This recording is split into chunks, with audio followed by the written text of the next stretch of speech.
আমি যদি একটু জনাব মাসুদ কামাল আপনার কাছে যেতে চাই, যেমন প্রবাসীদের ভোট দিতে পারবেন কি পারবেন না সেই বিষয়ে নির্বাচন কমিশনকে বলা হচ্ছে যে নির্দেশনা দেওয়া হয়েছে।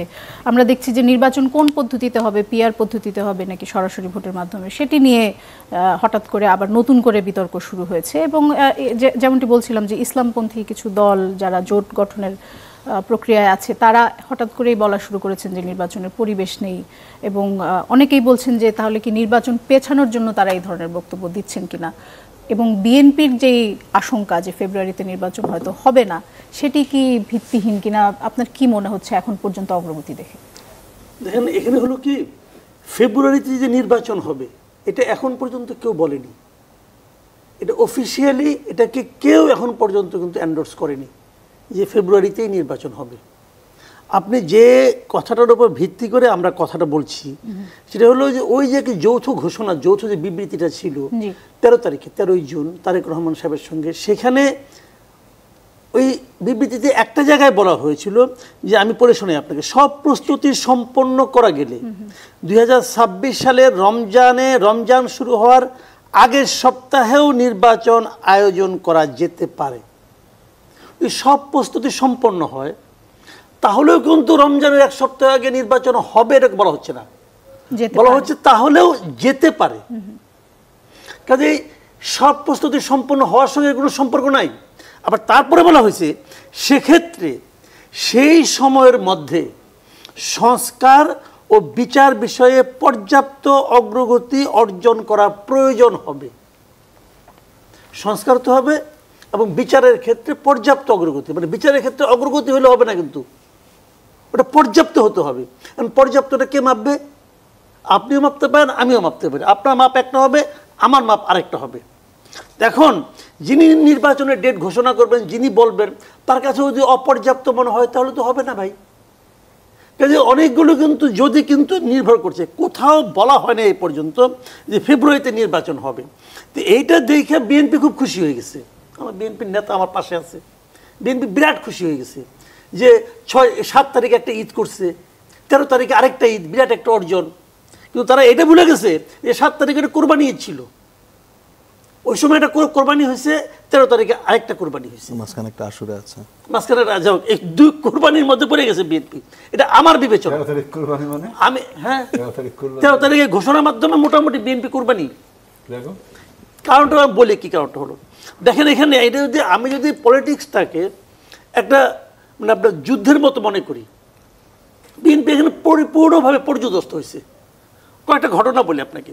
বিএনপি অফিসিয়ালি 3 জন উপদেষ্টার ব্যাপারে আপত্তি জানাইছে, আসিফ মাহমুদ, মাহফুজ আলম এবং খলিলুর রহমান। বিএনপির সঙ্গে সরকার যতবার বসছে, প্রথমবার যখন বসছে আসিফ মাহমুদ এনে পাশে বসায় রাখছে, আসিফ মাহমুদকে মেনে নিয়ে বিএনপি আলোচনা করতে হয়েছে। দ্বিতীয়বার যেটা লন্ডনে হয়েছে, খলিলুর রহমান বিরাট ভূমিকা পালন করছেন, উনি পড়ে শুনেছে, কিন্তু এই ড্রাফট উনি নিজে পড়ছেন, পাশে বসে আমির খুসরো মাহমুদ চৌধুরীকে হাসি মুখে মেনে নিতে হয়েছে। থার্ড কোনো মিটিং যদি আপনি নিশ্চিত থাকেন মাহফুজ আলম বসায় রাখবে। এইগুলো একটা হিসাব। দ্বিতীয় হিসাবটা কি হলো, ফেব্রুয়ারির মূলা ঝোলানোর কারণে বিএনপি কি করছে, বিএনপি ফেব্রুয়ারি পর্যন্ত আর কোনো আন্দোলনে যাবে না, তাদের কোনো দাবি দেওয়া থাকবে না।